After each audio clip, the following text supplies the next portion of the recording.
یہ نہیں ملتا ہمیں کہ محمد صلی اللہ علیہ وسلم ان کو کہیں لے کے جاتے ہیں. آپ جب غار حرا میں تشریف لے جاتے تھے تو حضرت خدیجہ بغیر کسی کی مدد کے اکیلے اوپر جا کے آپ کو کھانا وغیرہ پہنچاتی تھیں. جن لوگوں نے مکہ وزٹ کیا ہے وہ جانتے ہیں کہ آج بھی مکہ سے بہت باہر ہے غار حرا والی پہاڑی, لیکن پھر بھی آپ وہاں پہ اکیلے جاتی تھیں, کوئی مسئلہ نہیں تھا. پھر آپ کی اولادیں ہوتی ہیں, آپ کی 4 بیٹیاں ہوتی ہیں, لیکن ان میں سے کوئی بھی ماں کے نقش قدم پہ نہیں چلتا. حضرت فاطمہ ہوں یا حضرت رقیہ ہوں, ام کلثوم ہو, کوئی بھی بزنس وومن نہیں بنتا, کوئی بھی انڈیپینڈنٹ وومن نہیں بنتا. حضرت عائشہ صدیقہ سے یہ احادیث تو ہمیں مل جاتی ہیں صحیح بخاری میں کہ بچیوں کا سب سے پہلا حق یہ کہ ان کو تعلیم دی جائے, باندیوں کا حق یہ کہ ان کو تعلیم دی جائے. لیکن ہمیں محمد صلی اللہ علیہ وسلم کی اپنی ذات میں, اپنی زندگی میں, آپ کے قائم کیے ہوئے معاشرے میں, خلفائے راشدین کے معاشرے میں ایسا کوئی نظام نہیں ملتا کہ جہاں پہ عورتوں کو تعلیم کے زیور سے آراستہ کیا گیا ہو. ہمیں واقعات ملتے ہیں, جیسے ایک خاتون کا ذکر آتا ہے جن کا نام موجود نہیں ہے, کہ حضرت عمر نے اپنی خلافت میں ان کو ایک کوالٹی کنٹرول جیسا عہدہ انہیں دیا تھا. اچھا, وہ کوالٹی کنٹرول اس زمانے میں نہیں تھا, اس کو حمید اللہ صاحب نے کوالٹی کنٹرول کا نام دے دیا, تو پھر اس کے بعد یہی ایک ہم روایت لے لیتے ہیں. بہرحال وہ بازار میں ایک منصب پہ فائز تھیں, لیکن یہ اس عرب کلچر کا تسلسل تھا, یہ اسلامی تسلسل نہیں تھا. اگر یہ اسلامی تعلیمات کے بعد ہوتا تو سب سے پہلے تو حضرت عائشہ صدیقہ کو کوئی عہدہ ملنا چاہیے تھا, حضرت حفصہ کو کوئی عہدہ ملنا چاہیے تھا. آپ دونوں نوجوان تھے جب آپ صلی اللہ علیہ وسلم کی ان سے شادی ہوئی, آپ کی تربیت میں وہ رہیں کئی سال تک, لیکن آپ کو کوئی ایسا عہدہ نہیں ملتا, آپ کوئی ایسے اسکول نہیں چلاتی. آپ خواتین کو تو تعلیم و تربیت کرتی ہیں لیکن صحابہ کو آپ نہیں پڑھاتی. ابھی ہم کہتے ہیں حضرت عائشہ کے بارے میں کہ صحابہ ان سے تعلیم پاتے تھے, لیکن یہ روایات 200-300 برس کے بعد شامل کی گئی ہیں. جو عرب کلچر ہے وہ ایسا نہیں ہے, کیونکہ حضرت سکینہ کی میں نے آپ کو مثال دی, لیکن اس کے علاوہ ہمیں کوئی صحابیات نہیں ملتی. مسجدوں سے جانا روک دیا جاتا ہے, حکم دیا جاتا ہے کہ سڑک کے کنارے پہ جا کے چلو, پوری بکل مار کے, گھونگھٹ نکال کے, جو جلباب ہے یا وہ پورا ایسا گھونگھٹ ہے جس کو نکال کے آپ کو چلنے کی, عورتوں کو چلنے کی آزادی تھی. لیکن پھر ہم اسلامی کلچر میں کچھ اور بھی دیکھتے ہیں. میں آپ کو لے کے چلتا ہوں اندلس میں جب اسلامی خلافت موجود تھی تو بہت ہی ایگلیٹیرین تھی, وہ بہت ہی زیادہ ٹالرنٹ سوسائٹی تھی. تو وہاں پہ ہمیں ملتا ہے کہ عورتیں اپنے کیفیز اور ہوٹلز چلاتی تھیں, اپنے ایسے کیفیز یا ہوٹلز ہوتے تھے جس میں لوگ آ کے ٹھہرتے تھے, کچن پورے چلاتی تھیں, وہ اپنا بزنس رن کرتی تھیں, خوابوں پہ, شاعری پہ, تفسیر پہ بحث کرتی تھیں. ہمارے ہاں میں کئی دفعہ پہلے بتا چکا کہ بہت بڑا ٹریڈیشن تھا کہ خواتین مفسرات کی ایک فہرست تھی, لیکن آج ان کا کوئی کام ہمیں نہیں ملتا. ہمیں ایسے غلام تو مل جاتے ہیں جن کو, جو مرد تھے جن کو تعلیم و تربیت ملی, جو قاری بنے, جنہوں نے قراتیں وضع کی, جنہوں نے تفسیریں لکھی, احادیث جمع کی, لیکن کوئی بھی ایسی ہمیں عورت باندھی نہیں ملتی. پوری ہسٹری میں ہمیں ایسا کوئی نہیں ملتا. تو یہ عرب کلچر تھا جو آگے آیا, یہ اسلام نہیں تھا, یہ اسلام کی تعلیمات ہرگز نہیں تھی. یہ وہ عرب کلچر تھا جو جاہلیت میں موجود تھا کہ اگر آپ کا اسٹیٹس اچھا ہے تو پھر آپ کو ہے ایک ممتاز حیثیت بھی ملے گی. لیکن اب ہم جب ان کا ذکر کرتے ہیں حضرت ہند کا, حضرت خدیجہ کا, تو اس کو ہم جوڑ دیتے ہیں اسلام سے, جبکہ ہونا تو یہ چاہیے تھا کہ اسلام آنے کے بعد ہمیں ایسی مثالیں بہت زیادہ ملتی, لیکن جبکہ ایسی کوئی مثال ہمیں نہیں ملتی اسلام آنے کے بعد. آپ صلی اللہ علیہ وسلم کی اپنی بیٹیوں میں نہیں ملتی, کزنز میں نہیں ملتی, حضرت حسنین ہے ان کی بیگمات میں نہیں ملتی, ہمارے خلفائے راشدین ہیں ان کی بیگمات میں نہیں ملتی. تو یہ ہمیں کہیں بھی نہیں ملتا. یہ عرب کلچر جو آہستہ آہستہ ختم ہوا, اس کی تو باقیات ملتی ہیں کہ عورتیں آتی ہیں, خود سے اپنے شوہر چنتی ہیں, طلاقیں لیتی ہیں, بحث و مباحثہ کرتی ہیں, لیکن ہمیں یہ نہیں ملتا کہ جو ہے وہ اسلام کے آنے کے بعد ان عورتوں کی تعداد میں اضافہ ہوا ہو, بلکہ یہ خواتین ختم ہو گئی. یہ ہے حقیقت. اب بات کرتے ہیں اسلام میں خواتین کے حقوق کے بارے میں. میں چند باتیں آپ کے پیش نظر رکھنا چاہتا ہوں. پہلی بات تو یہ کہ اگر ہم دیکھیں تو اسلام کے اندر خواتین کو مرد رشتہ داروں کے نیچے رکھا گیا ہے, چاہے وہ شوہر ہو, چاہے وہ باپ ہو, چاہے وہ بھائی ہو, یا وہ کوئی چچا ہو, اس کے نیچے خواتین کو رکھا گیا ہے. ایک ہمیں بتایا جاتا ہے کہ عورت کی خاموشی ہی اس کی رضامندی ہے, اور پھر اس کو فقہ حنفی میں خاص کیا گیا کہ یہ باکرہ جو کنواری عورت ہے اس کی رضامندی, اس کی خاموشی بھی ہوتی ہے. لیکن یہ بات آئی کہاں سے؟ یہ روایت آتی ہے جب بنو قریظہ کی شہزادی حضرت صفیہ کو محمد صلی اللہ علیہ وسلم نے ان سے نکاح کر لیا, تو جب وہ واپس آئے ہیں تو حضرت عائشہ نے ان سے پوچھا ہے کہ کیا آپ نے اجازت لی تھی, جس پہ آپ صلی اللہ علیہ وسلم نے فرمایا کہ عورت کی خاموشی بھی اس کی اجازت ہوتی ہے. تو یہ پوری حدیث ہے, لیکن ہم اس کا صرف یہی ٹکڑا لے لیتے ہیں اور یہی بتاتے ہیں کہ اس کی خاموشی بھی اس کی اجازت ہے, اور اس کو ہم حیا بتاتے ہیں, جبکہ یہ ٹوٹل سبجوگیشن ہے. عورت کو مکمل حق ہونا چاہیے مرد کی طرح کہ وہ اپنی بات کہہ سکے, تمیزدارانہ انداز میں کہہ سکے, لیکن اس کو کہنا ضرور چاہیے. یہ بات تو کئی دفعہ ہو چکی ہے کہ اس کی گواہی آدھی ہے, جس کو آج غامدی صاحب کہتے ہیں کہ نہیں یہ تو صرف مالی معاملات کے ساتھ ہے. لیکن پھر آپ سوال اٹھاتے ہیں کہ کیوں اسلام کی جو پائنیئر خواتین ہیں وہ بزنس وومن تھیں, حضرت خدیجہ کی میں نے آپ کو مثال دی, تو پھر یہ کیوں آ گیا قرآن میں کہ مالی معاملات میں آپ ان کے ساتھ جو ہے وہ آدھی گواہی لیں؟ کیوں؟ خواتین جب اپنا بزنس خود چلا رہی تھیں, حضرت ہند ہو گئی, حضرت خدیجہ ہو گئی, یہ دونوں بزنس وومن تھیں, تو پھر یہ بات کیوں آئی ہے؟ لیکن یہ ٹیسٹیمنی آدھی ہے, اور ہمارے فقہاء صدیوں تک اس کو ہر معاملے پہ, یعنی ایک امبریلا اسٹیٹمنٹ تھی کہ کسی بھی معاملے میں عورت کی گواہی جو ہے وہ آدھی مانی جائے گی. اس کو آج ہمارے نئے اپولوجیٹکس جو ہیں وہ آ کر اس کو پھر خاص کرتے ہیں کہ نہیں یہ تو اس معاملے میں تھی, یہ تو اس معاملے میں تھی. حقیقت یہی ہے کہ وہ پورے معاملات میں تھی. اس کے بعد جو ہے وہ کہا جاتا ہے کہ عورت کا حصہ آدھا رکھا گیا. یہ بھی وہی بات تھی جو اس وقت موجود تھی زمانے میں. یہ اسلام نے نئی بات نہیں بتائی. یہ اس وقت زمانے میں ایسا ہی تھا کہ عورتوں کو آدھا حصہ ہی دیا جاتا تھا کہ نہ وہ جنگ کر سکتی ہیں, بلکہ ان کو یہ رامال اگر بنا لیں تو وہ ایک باپ کے اوپر بوجھ بن جائیں گی, ان کی وجہ سے باتیں ماننی پڑیں گی. تو یہ حصہ آدھا رکھا گیا اور اسلام نے اس کو برقرار رکھا. اس کو کوئی برابری کا حصہ نہیں دیا گیا. اصولاً تو یہ ہونا چاہیے تھا کہ حصہ آدھا ہے, لیکن اگر سچویشن موجود ہو تو پھر یہ حصہ کم یا زیادہ بھی کیا جا سکتا ہے. اس میں بعد میں ایڈیشنز کی گئیں کہ آپ کو 1/4 مال اپنی وصیت کرنے کی اجازت ہے. اگر آپ کو ناانصافی کا اندیشہ ہے تو آپ اپنی بیٹی کو 1/4 مال تک پہلے ہی دے دیں. یہ بعد میں علماء نے اس میں اجتہادات کیے ہیں. یہ پہلے موجود نہیں تھا. ایسے پہلے حصہ جو تھا وہ مرد سے آدھا ہی تھا, چاہے حالات کچھ بھی ہوں, چاہے اس کو ضرورت زیادہ ہو, چاہے وہ گھر کی واحد کفیل ہو, چاہے بھائی یا بیٹا جو ہے وہ اوباش ہو, غیر ذمہ دار ہو, کچھ بھی ہو, عورت کو حصہ آدھا ملے گا. اس کو آپ بدل نہیں سکتے. یہاں پہ جو آبجیکٹو مورالٹی کے لوگ بات کرتے ہیں ان کو بھی چاہیے کہ وہ ذرا سوچیں جا کے کہ یہ بات قرآن مجید میں کہاں بیان ہوئی ہے کہ آپ 1/3 جو ہے وہ حصہ پہلے آپ مختص کر سکتے ہیں. اس کے بعد جو اسلام میں ایک جو بہت ہی خراب بات ہے میری نظر میں, وہ یہ کہ ابیوز کو ایز اے ٹول دیا گیا ہے مرد کے ہاتھ میں. ایموشنل ابیوز, سائیکولوجیکل ابیوز اور فزیکل ابیوز بھی. اس میں جو بڑی مشہور آیت ہے جو پیش کی جاتی ہے کہ اگر تمہیں ان سے نشوز کا اندیشہ ہو. اچھا, آج تک ہماری فقہ میں یہ بحث جاری ہے کہ نشوز سے کیا مراد ہے جس پہ مارنے کی اجازت ہے. نشوز ایک امبریلا ورڈ ہے جس میں فقہ کے اندر خواتین کی ڈس اوبیڈینس کی ساری, ان کی نافرمانی کی ساری فقہ بیان ہوئی ہے. لیکن نشوز کا جو ورڈ ہے وہ شروع میں استعمال ہوتا تھا خواتین کو زد و کوب کرنے کے لیے. تو نشوز کی ڈیفینیشن کیا ہے؟ علامہ سید سلیمان ندوی جو ہیں بہت بڑے عالم گزرے ہیں. جب انگریز آ گئے اور یہ چیزوں پہ اعتراضات اٹھنے لگے تو انہوں نے بڑا اس پہ ایک کنونسنگ آرگیومنٹ لکھا جس کا لب لباب یہ تھا کہ صرف صریح بے حیائی یعنی چیٹنگ اگر ہو اس پہ نشوز یا مارنے کی اجازت ہے. اس کو میں آپ کو تھوڑا سا کانٹیکسٹ اس کا بتاتا ہوں کہ یہ ہے کیسے. بتایا جاتا ہے کہ اگر آپ کے میاں بیوی کے درمیان کوئی کانفلکٹ ہو جائے, کوئی مسئلہ ہو جائے, تو مرد پہلے اسے سمجھائے, اس کے بعد بستر الگ کر دے, اس کے بعد جو ہے وہ مارنے کا حق ہے. یہ سٹیجز ہیں. پہلا سٹیج یہ ہے کہ آپ سمجھائیں, نافرمانی پر وہ کمر بستہ رہے تو پھر آپ اس کو بستر سے الگ کر دیں. اس کے بعد جو ہے وہ آپ اسے ماریں. اب میں آپ کو ایک تھاٹ ایکسپیریمنٹ دینا چاہتا ہوں کہ اگر کوئی آپ کی بیوی ہے جو آپ سے کوئی بات آپ کی نہیں مان رہی, آپ کے سمجھانے پہ نہیں مان رہی, آپ نے اس کے ساتھ سونا چھوڑ دیا. اچھا, مزے کی بات ہے کہ آج کے دور میں سونا الگ کرنا مرد کے لیے مصیبت ہے. عورت تو کہے گی اچھا ہے جان چھوٹی. اس وقت یہ سزا تھی, عورت کے لیے تادیب تھی, کیونکہ اس وقت مرد کے پاس اور آپشنز تھیں. وہ عورتوں کے پاس چلا جائے, باندیوں کے پاس چلا جائے, لیکن آج تو یہ آپشن نہیں ہے. تو یہ آج کی دور میں تو عورت کہے گی چلو جان چھوٹی, مہینے بھر آرام کروں گی, اب میں تنگ نہیں کرے گا مجھے بار بار. لیکن بہرحال چلیے میں آپ کی بات مان لیتا ہوں کہ یہ بھی ایک اس کو سیدھا کرنے کا ایک ذریعہ ہے. آپ نے اس کا بستر الگ کر دیا. اب یہ کانفلکٹ چل رہا ہے, اب جیسے 1 ہفتے تک چل رہا ہے, 2 ہفتے تک چل رہا ہے. اب اندر ہی اندر آپ کو برا لگ رہا ہے, غصہ آ رہا ہے کہ عورت آپ سے نافرمانی کی جا رہی ہے. یہ 2 سزائیں آپ نے دے دی. اب تیسری سزا میں آپ اس کو آرام سے ماریں گے یا اس کی ہڈیاں توڑنے والا ماریں گے؟ آپ خود سوچیے. اگر یہ آپ کا بیٹا ہو, بھائی ہو, کوئی آپ کا کولیگ ہو یا آپ کا کوئی ملازم ہو, پہلے آپ اسے سمجھائیں گے, پھر اسے گھر سے نکالیں گے, اس کے بعد اس کو کیسی پٹائی کریں گے؟ آپ اس کو اچھی طرح کوٹیں گے, جس کو اردو میں لفظ ہوتا ہے نا کوٹیں گے, کہ دے مار 4.5, جس کو ہمارے انجم صاحب کہتے ہیں, دے زبردوس والی جو ہے پٹائی وہ کی جائے گی. تو یہ ایسا نہیں ہو سکتا کہ آپ اسے سمجھائیں, بستر رکھ کریں, پھر اس کو ایسے پیار سے ماریں کہ ایسے ماریں آپ اسے. یہ نہیں ہو سکتا. آپ اسے زد و کو بھی کریں گے, جس کو آپ مارنا کہتے ہیں, جو مضروب یا ضرب جس کے لیے استعمال ہوتا ہے. ضرب جو ہے وہ آسان یا ہلکے مارنے کو نہیں کہتے. ضرب ایسے مارنے کو کہتے ہیں جس سے چوٹ لگے, جس سے تکلیف ہو. پھر آپ وہ حدیث لاتے ہیں کہ جی کہ عورت کو ایسے چہرے پہ نہ مارو, ایسے نہ مارو کہ نشان نہ پڑے. تب بھی وہ اچھی خاصی زوردار مار ہے, مطلب وہ ہلکی پھلکی مار نہیں. آپ خود سوچیے نا کہ یہ ایک کہنا چاہیے کہ ایک سلسلہ ہے کہ سمجھانا, الگ کرنا, پھر مارنا. تو جب مارنا سب سے انتہائی سزا ہے تو پھر وہ سب سے آسان کیسے ہو سکتی ہے؟ اس کو تو لازماً زور سے ہونا چاہیے. خیر آگے چلتے ہیں. تو پھر ایموشنل ٹارچر, آپ اسے ڈانٹ سکتے ہیں, آپ اسے سائیکولوجیکل ٹارچر, آپ اسے بستر سے الگ کر سکتے ہیں, آپ اسے برا بھلا کہہ سکتے ہیں, ڈانٹ سکتے ہیں سب کے سامنے. تو یہ ابیوز جو ہے اس کو مرد کے ہاتھ میں ایز اے ٹول دیا ہے کہ وہ عورت کو اپنے حساب سے سیدھا کر سکے. آزادی یہ ہوتی, برابری یہ ہوتی کہ عورت کو بھی یہ ٹول دیا جاتا. میں یہ نہیں کہتا کہ آپ اسے مارنا کیا, ظاہر سی بات ہے وہ نہیں مار سکتی, لیکن اس کو ڈانٹنے ڈپٹنے کا حق ہوتا,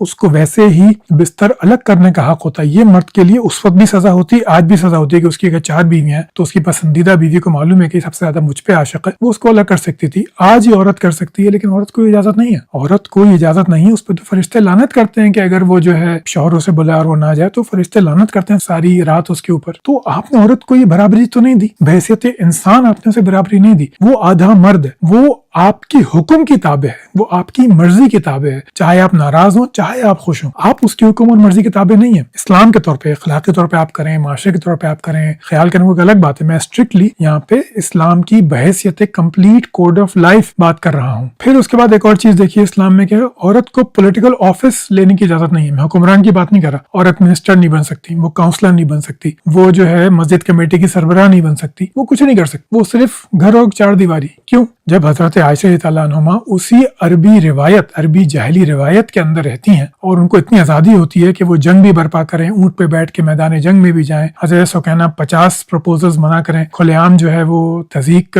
کریں جو ان سے شادی کرنا چاہتے ہیں. بہت سارے ایسے واقعات ہیں. اندلس میں خواتین جو ہیں وہ ہوٹل چلائیں, اپنے آپ کو میں نے مثال دی, خواتین سفر کریں حدیث جمع کرنے کے لیے, تفسیریں لکھیں, تو پھر وہ پولیٹیکل آفس کیوں نہیں لے سکتی؟ یہ بھی ایک سیاسی طور پہ عورت کو محکوم کرنے کی بات. میں یہ نہیں کہتا کہ کیا بہتر ہے کیا بہتر نہیں ہے, یا میں یہ آپ کے سامنے یہ نہیں رکھوں گا کہ جی دیکھیے الزبتھ بھی کوئین تھی فلانا تھی. یہ بالکل وہی باتیں ہیں جو ابراہیمی مذاہب میں جاری و ساری تھیں. عیسائیت نے بھی یہی کیا خواتین کے ساتھ, یہودیت نے بھی یہی کیا خواتین کے ساتھ. تو اسلام جو کہ ان دونوں ادیان کی کنٹینویشن ہم مانتے ہیں, اس نے بھی بالکل یہی کیا کہ عورت پولیٹیکل آفس نہیں لے سکتی. یہ 4th, 5th, 6th, 7th centuries کی ثقافت ہے جو دین کی صورت میں ہمیں دی گئی. یہ کوئی الہامی دین نہیں ہے. کیا خدا نہیں جانتا تھا کہ بعد میں خواتین کو برابری کے موقع ملیں گے, وہ ان کو جو ہے تعلیم حاصل کریں گی, کئی چیزوں میں مردوں سے آگے رہیں گی, کئی چیزوں میں مردوں کے برابر رہیں گی. یعنی ایسا کیوں نہیں ہوتا کہ تقی عثمانی صاحب, طارق جمیل صاحب یا باقی مفتیان کرام کی صاحبزادیاں جو ہیں وہ ڈاکٹر بنے, انجینئر بنے, جہاز اڑائیں, پالیٹکس میں. کبھی نہیں ہوتا ایسا. یہ وہی خواتین ہوتی ہیں جو پڑھے لکھے روشن خیال مذہبی گھرانوں سے آتی ہیں اور آپ کہتے ہیں کہ جی دیکھو پردے میں جہاز اڑا رہی ہے, پردے میں ڈاکٹر بنی ہوئی ہے, پردے میں پالیٹکس کر رہی ہے. یہ آپ کو اسلام کی اولین صدیوں میں نہیں ملتا. جب تک عربی اثر تھا جب تک تو ملتا ہے, لیکن تیسری صدی کے بعد آپ کو یہ کم ہوتا ہوا نظر آئے گا, اور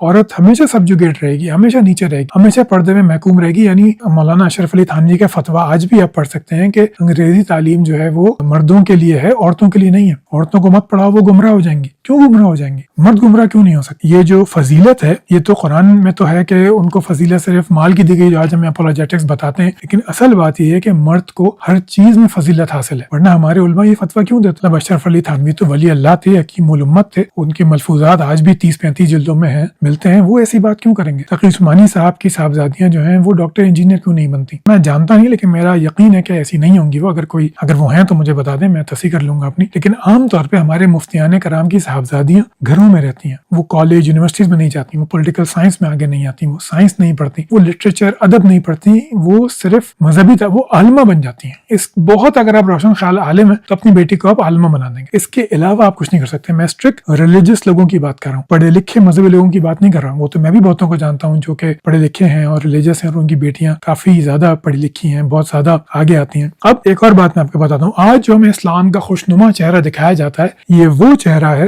جو ویسٹرن سویلائزیشن کی وجہ سے ملا ہے. آپ کو اگر اصل اسلام دیکھنا ہے تو آپ انڈیا میں دیکھیے کہ خواتین کو مارنے کے بارے میں وہ کیا کیا فرما رہے ہیں. آپ پاکستان میں کے اسٹیٹسٹکس میں دیکھیے, آپ موریتانیہ, تیونس, سعودی عربیہ یہاں جا کے دیکھیے. اب MBS کے آنے کے بعد تو ان کو ڈرائیونگ کی اجازت ملی ہے. کہا ہی جاتا تھا, شیخ ابن باز جو بڑے مشہور فقیہ گزرے ہیں ان کا فتویٰ تھا کہ عورتوں کو ڈرائیونگ نہیں کرنی چاہیے کہ اس سے جو ہے وہ ان کے بچہ جننے کی صلاحیت کم ہوتی ہے. یہ کون سی ریسرچ تھی ابن باز نے نہیں بتایا, کیا ان پہ وہی آئی تھی میں نہیں جانتا, لیکن اسی فتوے پہ دہائیوں تک عمل ہوتا رہا کہ ان کو اجازت نہیں ہے. پھر آپ کہتے ہیں کہ اسلام نے ایمانسیپیٹ کیا عورت کو آ کے. بالکل جھوٹ بات ہے, بالکل غلط بات ہے. آج جو ہمیں اسلام کا روشن چہرہ دکھایا جا رہا ہے یہ وہ چہرہ ہے جو ان مسلمانوں میں دکھتا ہے جو ویسٹرن ہے یا جو ویسٹرن کنٹریز میں رہتے ہیں. یہ وہ علماء آپ کو بتاتے ہیں کہ اسلام کتنا اچھا ہے, کیا نہیں ہے. ویڈیو تھوڑی لمبی ہو گئی ہے, میں آپ کو کچھ اب اسٹیٹس دکھاتا ہوں. یہ دیکھیے اب یہ women peace and security index ہے 2025-2026 کی. یہ پوری دنیا سے ڈیٹا لیتے ہیں اور یہ جو خواتین کی جو حالات دیکھتے ہیں اس کو یہ ان میٹرکس کے اوپر کہنا چاہیے کہ ان کو جج کرتے ہیں. تو یہ انکلوژن, جسٹس اینڈ سیکورٹی یہ دیکھتے ہیں. اگر آپ اپر لیفٹ کارنر میں آپ دیکھیں تو ایجوکیشن, فائنینشیل انکلوژن یعنی مالیاتی طور پہ کیا خواتین انڈیپینڈنٹ ہوتی ہیں یا وہ کس کے اوپر ڈیپینڈنٹ ہوتی ہیں. امپلائمنٹ یعنی نوکری, کیا ان کو نوکری کرنے کی اجازت ہے. سیل فون یوز, کیا ان کو آزادانہ